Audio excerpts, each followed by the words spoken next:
Forget what is constitutionalism. जरा देखें बच्चों की संविधानवाद क्या है। संविधानवाद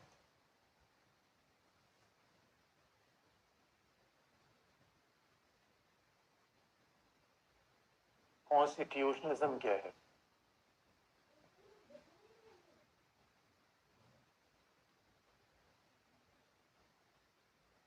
तो बच्चों आपको याद दिला दें, दुनिया में कोई भी एक ऐसा देश नहीं जहां संविधान नहीं है। लेकिन सवाल ये है कि संविधान पहले होना चाहिए या सरकार पहले होनी चाहिए। और दुनिया में कोई ऐसा भी देश नहीं जहां सरकार नहीं है। ये बड़ा इंटरेस्टिंग पार्ट है। दुनिया में कोई भी ऐसा देश नहीं जहां सरकार नहीं है, यानी सरकार ना हो, विधायिका, कार्यपालिका, न्यायपालिका ना हो। विदाउट गवर्नमेंट तो हम रहने की इमेजिनेशन कर नहीं सकते। दुनिया में कोई भी एक ऐसा देश नहीं है जहां सरकार ना हो, कोई भी ऐसा देश नहीं है जहां संविधान ना हो। लेकिन फिर संविधानवाद क्या है? तो एक एग्जाम्पल आप लोगे यहाँ पे। देखो, इसका मतलब है सरकार तो दुनिया में हर जगह है, बिना सरकार के तो हम चल नहीं सकते। सरकार मतलब है पुलिस, सरकार मतलब है गवर्नमेंट। सरकार मतलब क्या है? Police force, arm forces. सरकार का मतलब पुलिस, आर्म फोर्सेस, सेना। जो सरकार का मतलब लॉ मेकर। अब वो अलग अलग हो सकते हैं। दुनिया के हर देश में अगर सरकार है तो सवाल है कि हर देश में सरकार है, लेकिन जहां सरकार है वहां हो सकता है संविधान भी हो। जैसे कि उत्तर कोरिया, नॉर्थ कोरिया, अपने किम इन जुंग का नाम सुना होगा। किम इन जुंग तो बिल्कुल कटप्पा जैसा है। आप देखो किम इन जुंग कैसे कैसे फरमान जारी करता है। ये दुनिया में हर जगह सरकार है, और जहां सरकार है वहां संविधान है, लेकिन संविधान सरकार के जहां नीचे हो जाए तो आप समझ लो वो उत्तर कोरिया है। दुनिया में ऐसे कई देश हैं जहां संविधान जब चाहे तब सरकार बदल देती है। इन संविधान का मतलब है कि नियम का दस्तावेज। संविधान का मतलब है सर्वोच्च विधि। आप शब्दों को ध्यान से सुनोगे। Supreme law. संविधान अगर सुप्रीम लॉ है तो सुप्रीमेसी यहाँ सरकार की है, संविधान की। दुनिया में हर जगह सुप्रीमेसी संविधान की नहीं पाई जाती। इसका मतलब संविधान होना अलग बात है, संविधान की सुप्रीमेसी अलग बात है। पाकिस्तान में 5 संविधान बदल दिया गया, चीन में 5 संविधान बदल दिया गया, चाइना में आप देखोगे जब चाहे सी जिनपिंग। चाइना में बड़ी इंटरेस्टिंग बात होती है, कई बार आप देखोगे मंत्री ही गायब कर दिए जाते हैं। जो भी मंत्री कभी भी सरकार के इधर उधर बात करेगा, सीधे मंत्री गायब कर दिया जाएगा। 1 महीने बाद पता चलेगा भाई मंत्री कहां से आया। ये चीन का खास खास बात है। हमारे यहाँ ऐसा संभव नहीं है। हमारे यहाँ आप देख रहे हो दोस्तों, अभी तो सरकार कह रही है कि हम चुनावी खर्च को नहीं बताएंगे। उच्चतम न्यायालय कह रहा है, अरे भाई इलेक्शन बॉन्ड के बारे में हमको बताना पड़ेगा। इसका मतलब है कि संविधान जहां है वहां संविधान की सर्वोच्चता हो जरूरी नहीं है। और दोस्तों, जहां सरकार सर्वोच्च हो जाएगी, उत्तर कोरिया में क्या है? सरकार सर्वोच्च है, संविधान नीचे है। तो जब सरकार सर्वोच्च होगी तो उसका परिणाम क्या होगा? जहां सरकार सर्वोच्च हो जाएगी वहां संविधानवाद नहीं होगा। जहां सुप्रीमेसी ऑफ गवर्नमेंट होगी वहां सरकार की शक्तियां निरंकुश होंगी। वहां सरकार की शक्तियां क्या हो जाएंगी? एब्सोल्यूट हो जाएंगी। बिना अंकुश का, एब्सोल्यूट। और जहां सरकार की शक्तियां एब्सोल्यूट हो जाएंगी तो आप समझ लो कि फिर तो वहां पे व्यक्ति की स्वतंत्रता और व्यक्ति के अधिकार खत्म हो जाएंगे। अब जरा सोच के देखो, जहां सरकार की शक्ति निरंकुश हो जाएंगी वहां क्या होगा? व्यक्ति की अधिकार, नागरिकों की स्वतंत्रता, व्यक्ति के अधिकार, ये सब खत्म हो जाएंगे।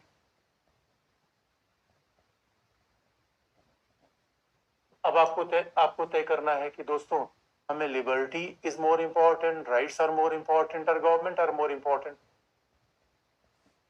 तो आप कहोगे सर, जब लिबर्टी नहीं रही, गवर्नमेंट तो हमने बनाया, जब लिबर्टी नहीं है, जब राइट नहीं है, तो इससे जीने का क्या मतलब है? आप जरा सोच के देखो। अब जरा सोच के देखो, व्यक्ति की स्वतंत्रता और अधिकार समाप्त हो जाएंगे कब? जब शक्तियां निरंकुश होंगी। सरकार जैसे सर्वोच्च हुई, सरकार की शक्तियां एब्सोल्यूट हुई, तो व्यक्ति की शक्ति गई। इस तरफ देखो, अफगानिस्तान चले जाओ, अफगानिस्तान में सरकार यहाँ तक तय करती है कि महिलाओं को कॉलेज जाना है कि नहीं जाना है। ईरान में आपने सुना होगा महिसा अमीनी का मामला। ईरान में क्या हुआ? महिसा अमीनी ने क्या किया था? उसने कहा था भाई हम स्कार्फ नहीं पहनेंगे। स्कार्फ पहनना ना पहनना है तो हमारे जीवन का मतलब है। आप जरा सोच के देखिए, जहां सरकार निरंकुश होती है, नॉर्थ कोरिया में क्या होता है, लोग जीन्स नहीं पहन सकते। आप कहोगे कि सर सच पता बात कर रहे हो, तो भाई सच ही बात कर रहा हूं। अब जरा सोच के देखो दोस्तों, हम क्या पहने, हम कैसा हेयर स्टाइल रखें, हम कैसा कपड़े पहने, इससे सरकार क्या मतलब है? इसका मतलब है, इसका मतलब क्या है? उत्तर कोरिया में, चाइना में, अफगानिस्तान में संविधान तो है, संविधानवाद नहीं है। आप याद रखो, जहां संविधान हो वहां संविधानवाद होना आवश्यक नहीं है। ये सबसे बड़ा एग्जाम्पल है, क्योंकि सरकार की सर्वोच्चता हो गई तो यहाँ क्या है, संविधान नीचे आ गया। जहां सरकार की सर्वोच्चता होगी वहां क्या होगा? वहां व्यक्ति का शासन होगा। और आप याद रखो, जहां व्यक्ति का शासन होगा वहां हमारी स्वतंत्रता खत्म होगी। और सबसे अच्छा व्यक्ति के शासन का एग्जाम्पल अगर देखना हो तो आप देख लेना अपने परिवार में। अपने परिवार में बिल्कुल एक व्यक्ति का शासन होता है। हमारे ताऊ का शोषण शासन होता है। ताऊ जब चाहे तब क्या करता है, हमारी शक्तियों को, ताऊ जब चाहे कह देगा कि यहाँ नहीं जाना है, वहां नहीं जाना है। यानी हमारे बड़े बुजुर्ग का शासन हमारे घर में होता है, और जैसे बड़े बुजुर्ग का शासन हुआ हमारे अधिकार समाप्त। अब आपको तय करना है कि शासन कैसा लेना है। और अगर कभी नॉर्थ कोरिया में चले जाइए, कभी चाइना में चले जाइए, तो जो आपको नहीं मिलेगा वो स्वतंत्रता और अधिकार। अब जरा सोच के देखो दोस्तों, नॉर्थ कोरिया में क्या है, चाइना में क्या है, व्यक्ति का शासन। चाइना में क्या है, व्यक्ति का शासन। व्यक्ति का शासन का मतलब एक सर्वोच्च व्यक्ति होगा, सी जिनपिंग होंगे, वही सारी बात कहेंगे, वही सही शासन चलेगा। इसका मतलब आप पूछोगे सर वहां अपने हिसाब से मैं फिल्म नहीं बना सकता, सवाल ही पैदा नहीं है। फिर आप पूछोगे वहां मैं आ जा नहीं सकता। अरे दोस्तों, आने जाने की छोड़ो, 1989 में चाइना में छात्रों ने विरोध पैदा कर दिया था। वहां पे एक जगह का नाम है जो चीन की राजधानी बीजिंग में है, तियानमेन। वहां पे सरकार ने बाकायदा छात्रों को दमन कर दिया था। 10,000 से ज्यादा छात्र मारे गए थे और वो बिल्कुल प्रताड़ित कर दिए गए थे, समाप्त कर दिए गए थे। तो पहली बात यह है कि जहां संविधान नीचे होगा वहां क्या होगा, यहाँ व्यक्ति का शासन आ जाएगा। यहाँ संविधान तो होगा लेकिन क्या होगा, शासकों की विधि हो जाएगी। यहाँ तो रूलर होगा, शासकों की विधि। यानी स्वाभाविक रूप में जो पावरफुल आदमी है वही विधि बना देगा, जो पावरफुल आदमी है वही लॉ बना देगा। आप ऐसा होगा। अब जरा सोच के देखो, इसका उल्टा क्या है। इसका मतलब एक बात तो हमें पता चल गई कि संविधान होना, व्यक्ति की आजादी मिलने, दोनों बातों में फर्क है। संविधान हो जाए, व्यक्ति को आजादी मिल जाए, it means without constitution, even without constitution we cannot imagine about government, but there must be a constitution for enjoying the government. इन कई बार ऐसा लगता है, in case of a liberty rights what happens, जहां पे संविधान की सर्वोच्चता नहीं होती है वहां there is a rule of a ruler, law of a ruler, law of a law minister, law of a ruler। तो जहां लॉ ऑफ रूलर होगा वो नॉर्थ कोरिया होगा। जहां लॉ ऑफ रूलर होगा, अच्छा इंग्लिश में भी लिख दें तो क्या होगा, देखो, wherever in North Korea what will happen, in North Korea there is the government, there is a constitution,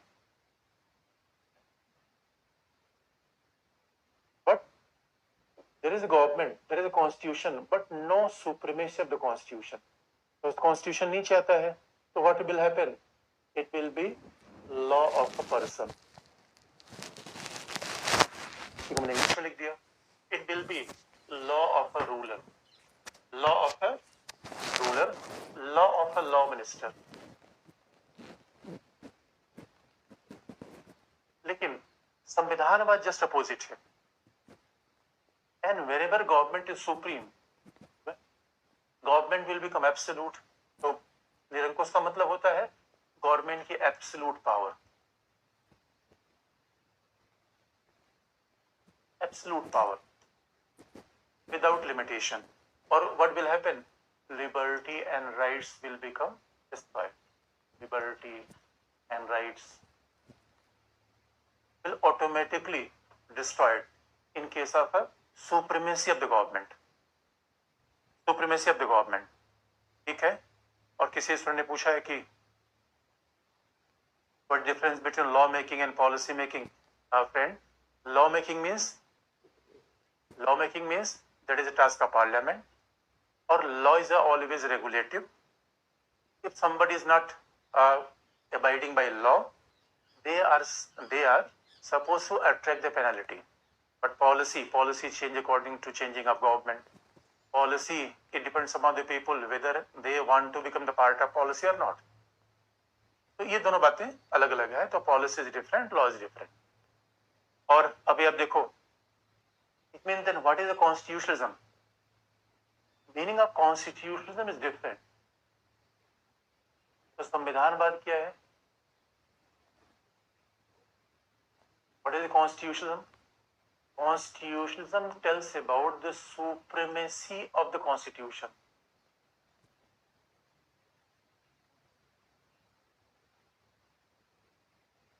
संविधान की सर्वोच्चता.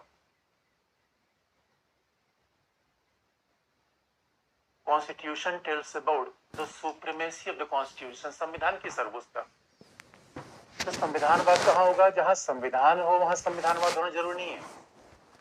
First equation, wherever there is a constitution, there may not be the constitutionalism. जहां संविधान हो संविधानवाद होना जरूरी नहीं है, पहली बात. लेकिन संविधानवाद से क्या होना? संविधान का होना जरूरी नहीं है. What is the more important? Supremacy of the constitution. So then you can ask the question, where is the supremacy of the constitution? संयुक्त राज्य अमेरिका, यूएस, इंडिया, इंग्लैंड, यहाँ पे क्या है? Supremacy of the constitution. What is supremacy of the constitution? Supremacy, जब संविधान सर्वोच्च होगा, supremacy of the constitution tells that जहां संविधान सर्वोच्च होगा वहां क्या होगा? लॉ सर्वोच्च होगा, रूल ऑफ लॉ होगा. रिमेंबर, संविधान भी तो हाईएस्ट फॉर्म ऑफ लॉ है. Constitution is a most important document of law. That is a point, supremacy of law. यहाँ विधि की सर्वोच्चता होगी.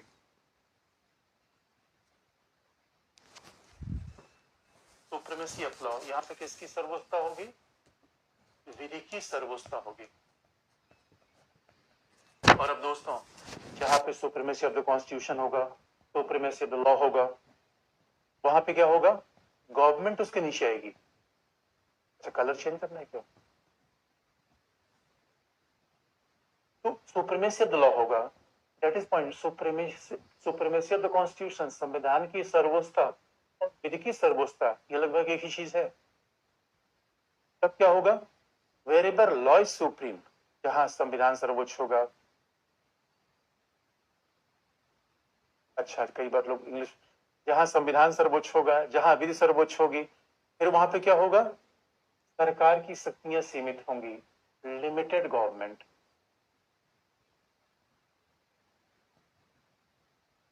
वहां सरकार की शक्तियां सीमित होंगी.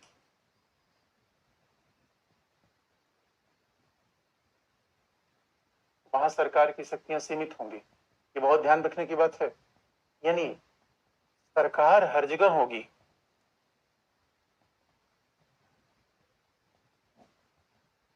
सरकार की शक्तियां हर जगह होंगी, लेकिन सरकार की शक्तियां सीमित होंगी संविधानवाद में.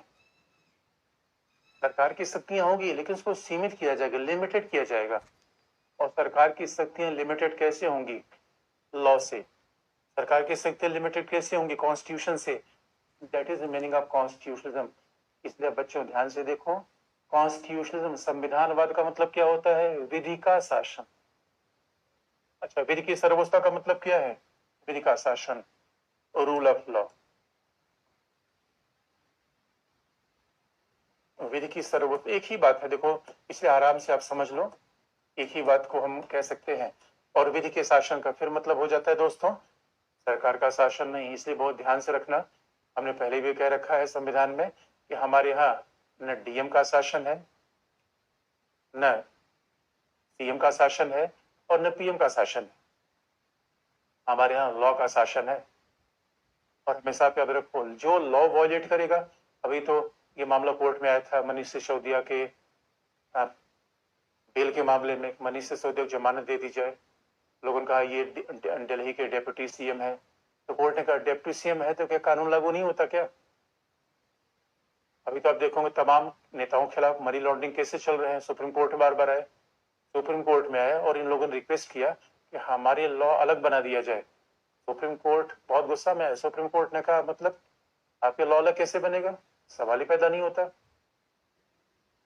इट मीन्स हमारे यहाँ रूल ऑफ लॉ है। बच्चों आप याद रखो, एक होता है रूल ऑफ गवर्नमेंट, एक होता है रूल ऑफ लॉ। दुनिया में लॉ हर जगह है। क्योंकि लॉ का मतलब क्या होता है? लॉ का मतलब क्या होता है? एक ऐसा प्रावधान, एक ऐसा नियम, एक ऐसा कानून जिससे हम लोगों के जीवन को रेगुलेट करें, ये लॉ है। अब देखो, व्यक्ति के जीवन को रेगुलेट करने के दो तरीके हैं कि तो मॉरलिटी है, तो अच्छा व्यक्ति होना चाहिए, सद्गुणी होना चाहिए, जैसे कि हमारे यहाँ पढ़ाए जाते हैं स्कूलों में। लेकिन अगर कोई व्यक्ति मॉरल नहीं हुआ तो उसको हम रेगुलेट नहीं कर सकते। लॉ इसेंशियल है क्योंकि रेगुलेट करने के लिए। इसका मतलब है rule of law, not rule of lawyer. हमारे यहाँ रूल ऑफ लॉ है, रूल ऑफ लॉ मिनिस्टर नहीं है, बात ध्यान रखना। यानी हमारे यहाँ विधि मंत्री का शासन नहीं है, विधि का शासन है। विधि मंत्री भी उसी विधि के शासन के अधीन है। अभी देखो अमेरिका में ट्रंप को कोर्ट में बुलाया गया, फॉर्मर प्रेसिडेंट है ट्रंप, क्योंकि ट्रंप ने क्या किया था, कैपिटल हिल में पूरे प्रदर्शनकारियों को लाए थे और प्रदर्शनकारियों को बुला दिया था, प्रदर्शनकारियों को लाए थे, प्रदर्शनकारियों को बुला दिया था। इस मामले में बाकायदा कोर्ट ने वहां पे फटकार लगाई और ट्रंप के खिलाफ मामला चल रहा है। इसलिए आप याद रखना, संविधानवाद का सीधा मतलब क्या है? विधि का शासन। क्योंकि सबसे बड़ी विधि क्या है? संविधान है। संविधानवाद का मतलब क्या है? सीमित शासन। आप फिर कहोगे सर सीमित शासन क्या है? देखो, एक असीमित शासन होता है, एक असीमित शासन निरंकुश शासन, एब्सोल्यूट गवर्नमेंट। एब्सोल्यूट गवर्नमेंट क्या है? जहां ईरान में है, नॉर्थ कोरिया में है, जहां सरकार कुछ भी कर दे। इसलिए आप याद रखो, हमारे शासन सीमित है क्योंकि सरकार ये तय नहीं कर सकती कि लोगों की ड्रेस कैसे होनी चाहिए। अब देखो, सरकार ये नहीं हो सकती कि लोगों के ड्रेस कैसे होने चाहिए। सरकार ये नहीं कर सकती कि लोग कहाँ पढ़ें, लोग कहाँ पूजा करने जाएं, लोग कैसे कपड़े पहने, लोग कैसे हेयर स्टाइल पहने। सीमित शासन का सीधा मतलब है, सीमित शासन का मतलब है सरकार का व्यवहार स्कूल मास्टर तरह नहीं होगा। स्कूल टीचर का व्यवहार कई बार असीमित होता है, कभी किसी बच्चे को डांट देगा, कभी किसी क्लास को निकाल देगा। इसे ऑनलाइन क्लास में बच्चे खूब मजे करते हैं। ऑनलाइन क्लास में बच्चे टीचर सामने आते ही नहीं, लेकिन जो क्लास में बैठे होते हैं तो वो थोड़ा सा रेगुलेट तो होते हैं। तो सरकार का व्यवहार फादर की तरह नहीं होना चाहिए, हमारे पेरेंट्स की तरह नहीं होना चाहिए। हमारे पेरेंट्स तो बिना वजह किसी बात को डांट देते हैं। पहले तो हम लोगों को पेरेंट्स इसलिए पीट देते थे, पता नहीं क्या गलती नहीं होती थी, पीट देते थे। और उसके बाद पीटने के बाद इसलिए पीटते थे कि रोते क्यों? कमाल की बात थी यार। इसलिए सरकार का बिहेव ना स्कूल मास्टर तरह होना चाहिए, ना फादर तरह होना चाहिए। तो स्वाभाविक रूप में लिमिटेड गवर्नमेंट का मतलब क्या है? सरकार क्या करेगी? पुलिस रखेगी। सरकार पुलिस रखेगी, यानी कोई लॉ को वायलेट करेगा तब सरकार उसके खिलाफ काम करेगी। और सरकार क्या रखेगी? आर्मी रखेगी, कि जब कोई देश पे हमला कर दे सब सरकार उसको कंट्रोल करेगी। सरकार काम ये नहीं है कि क्या लोगों के लिए अच्छा है, कि बच्चे यूपीएससी प्रिपरेशन करे कि न करे, ये बताना सरकार काम नहीं है। तो इंडिविजुअल तय करेगा हम शादी किससे करें, ये बताना सरकार काम नहीं है। हम कपड़ा क्या पहने, लिमिटेड गवर्नमेंट। लिमिटेड गवर्नमेंट का मतलब है गवर्नमेंट का इंटरफियरेंस हमारे जीवन में बहुत लिमिटेड होगा। इसलिए आप देखोगे कोई भी कपड़ा पहन लो, पुलिस कभी आपसे ये नहीं पूछ सकती कि भाई ये कपड़ा पहन कहाँ जा रहे हो, तो भाई जा रहे हैं तो हमारी मर्जी है। दोस्तों कई देशों में तो हैरान हो जाएंगे, कई देशों में 2 पुलिस चलती है। एक पुलिस इसलिए होती है कि क्राइम कंट्रोल करे, और पुलिस का काम तो क्राइम कंट्रोल करना होता है। एक पुलिस इसलिए भी होती है कि लोगों के ड्रेस कोड चेक करे कि किसने क्या पहन रखा है। ईरान में, सऊदी अरेबिया में, अफगानिस्तान में ऐसी पुलिस होती है, ड्रेस कोड चेक करती है। ये चेक करती है कि लोग क्या कह रहे हैं, कैसे बोल रहे हैं, और अपने आप में ये बड़ी अपनी इंटरेस्टिंग चीज है। इसलिए दोस्तों अगर आपको संविधानवाद देखना है तो भारत में रहिए।